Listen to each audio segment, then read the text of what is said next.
Welcome to Pia's travel in Italy in 2015, where I visited Vatican, Rome, Capri Island, Cinque Terre, Venice, Milan, Pisa, Florence, Chianti, and Siena. Come and join me as I reminisce my travel to Italy.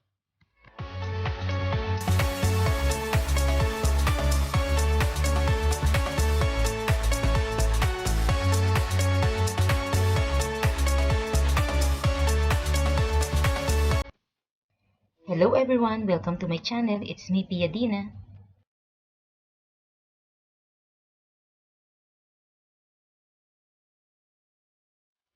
Today, I will be sharing with you Pia's travel in Italy in 2015. It was a summer vacation in the month of July. I planned my trip 3 months before my travel date. I applied for my Schengen visa on the first week of May. What are the documents you need to apply for Italy visa in Dubai if you are a UAE resident, just like me? Valid passport with at least 3-month validity from the intended return date.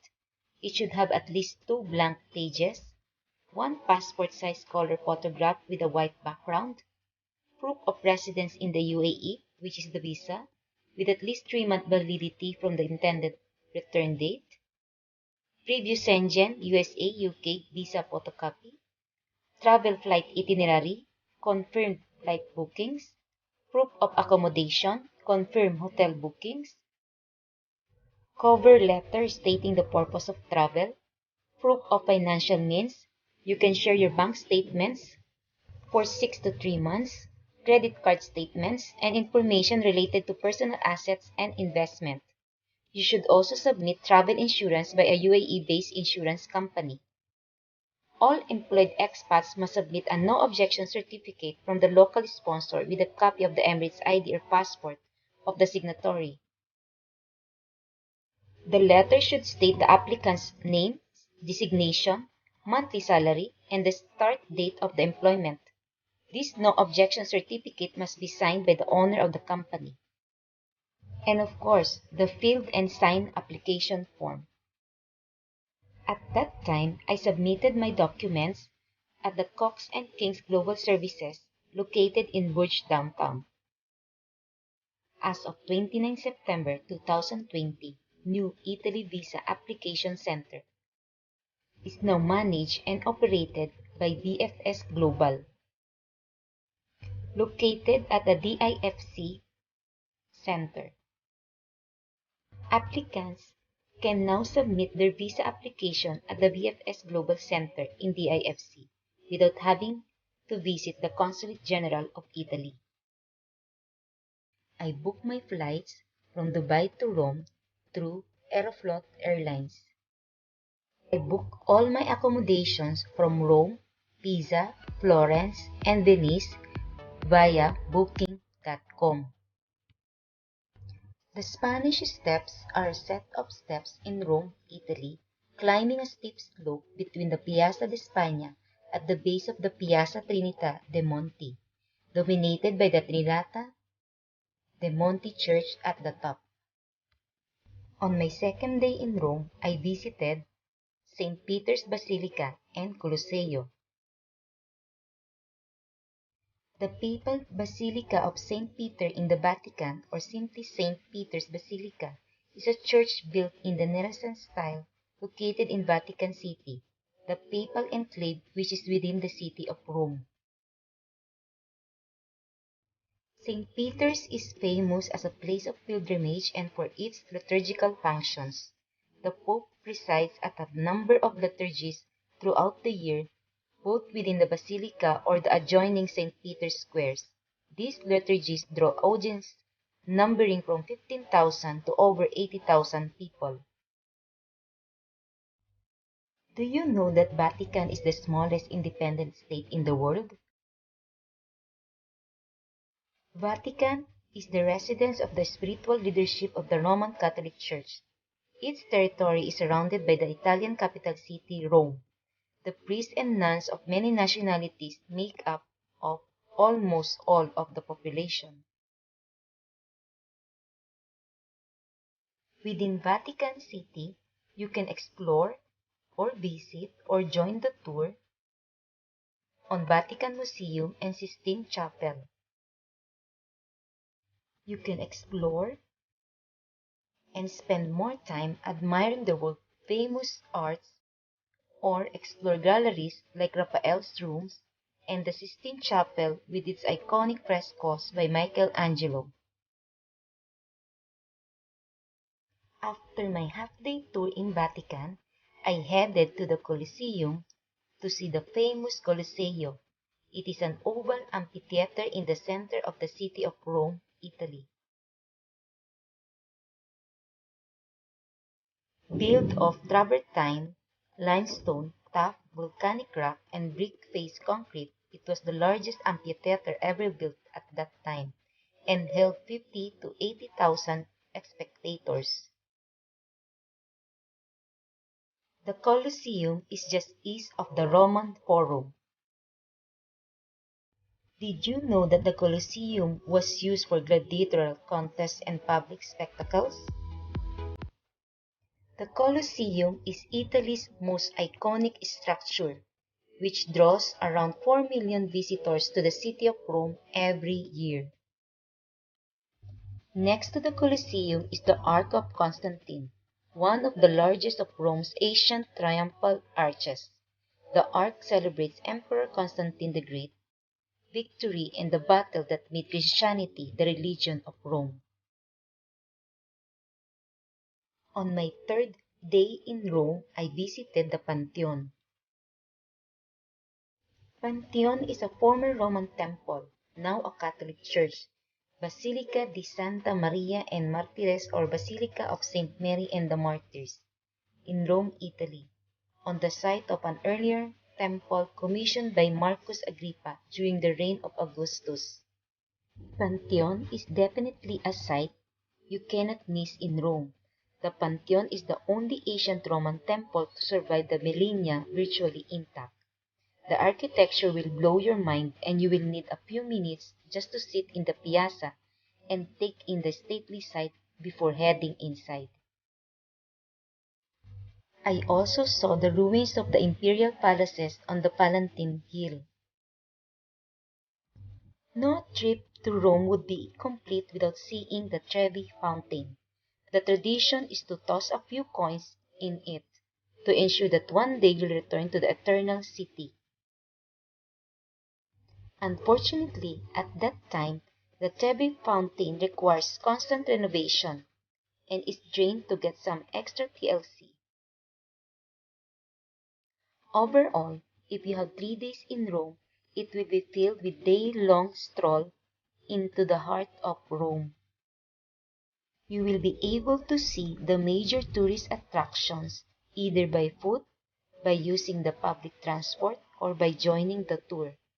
Your days will be well spent and your stomach will be filled with gelato, pizza, pasta, and spaghetti.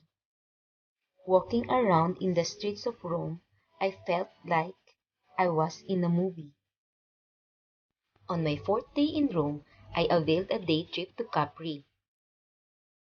Capri is an island located in the Tyrrhenian Sea of the Sorrento Peninsula on the south side of the Gulf of Naples in the Campania region of Italy. The main town, Capri, that is located on the island shares the name. It has been a resort since the time of the Roman Republic. I availed the Capri day tour from Rome via viatour.com. You will be picked up at the meeting point as early as 7:15 a.m. The day trip starts with a drive south to the Naples, capital of Italy's Campania region. Along the way, you will see the landscape of Castelli Romani, or Roman castles, and sites like the Abbey of Monte Cassino, a hilltop Benedictine monastery. When we arrive at the port of the Naples, we board a hydrofoil boat or catamaran for the ride across the Tyrrhenian Sea to Capri, a fashionable island that sits just off Italy's famed Amalfi Coast. In the island, you can head up to the small village of Anacapri by coach to enjoy the hilltop views of the Bay of Naples. The lunch is included in the tour. After lunch, we went down the hill to the town of Capri, the island's main settlement, where we were able to walk around at our own. Here, you can go for souvenir shoppings or check out sites like Piazza Umberto. On your return drive to Rome, you will be able to see the landmarks of the Castel Novo, Cortona di San Martino, and Palazzo Real along the way. Capri is well worth the trip from Rome. The view from the top of Capri is stunning. The trip is well organized. When you are in the island, you must try the limoncello. When I planned my itinerary in Rome, I made sure that I will see Capri because of its jaw-dropping natural beauty. One day is probably not enough to appreciate the beauty of Capri because you won't have much time to explore it, but better seeing it in one day rather than not seeing it at all.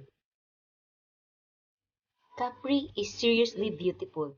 From steep cliffs rise majestically from an impassively blue sea, elegant villas drip with wisteria and bougainvillea, and even the trees seems to be carefully manicured. It's a playground for glamorous celebrities and cash-up jet-setters.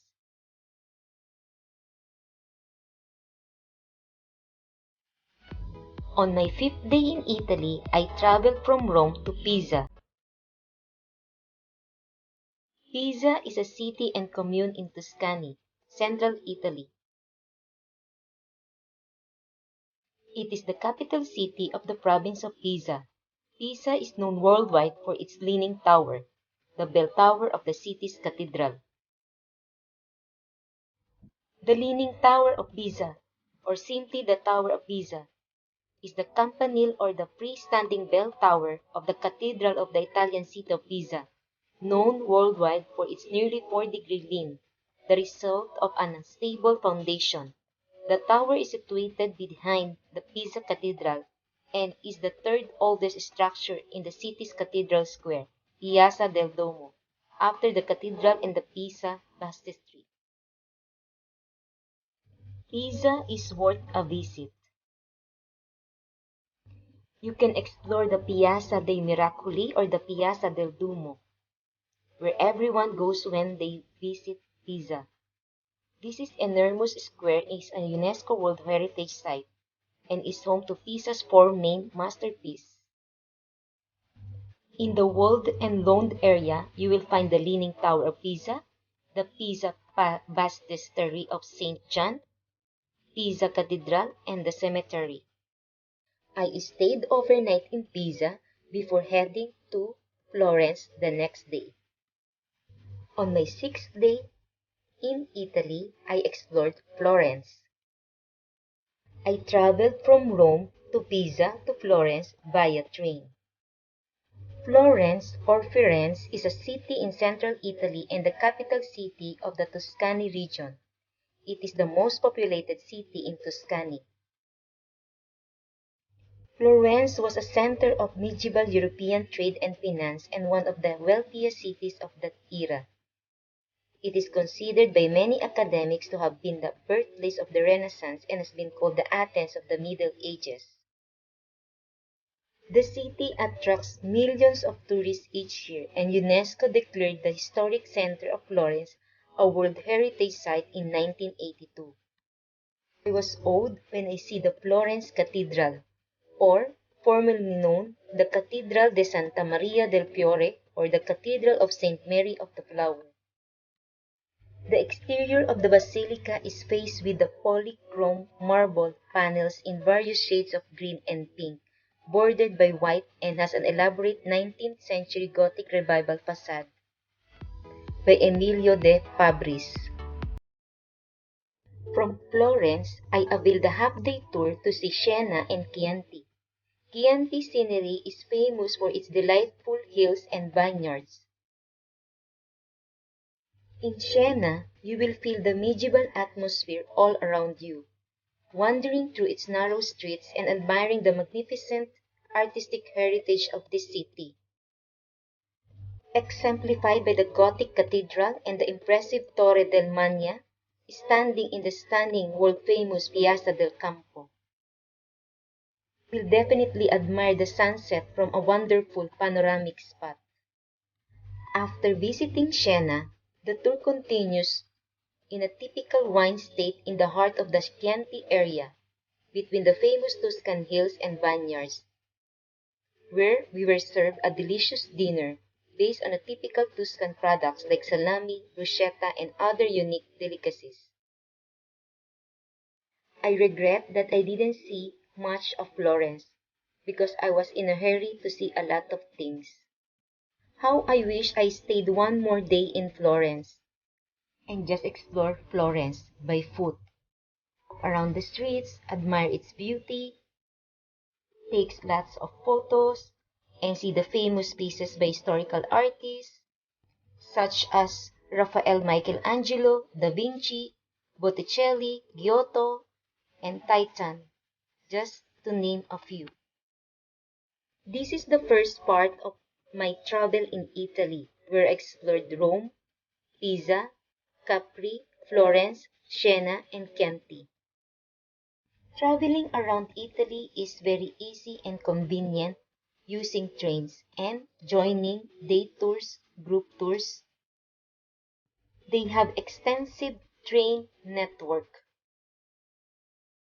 Watch out for the part 2 where I explored Cinque Terre, Venice, and Milan.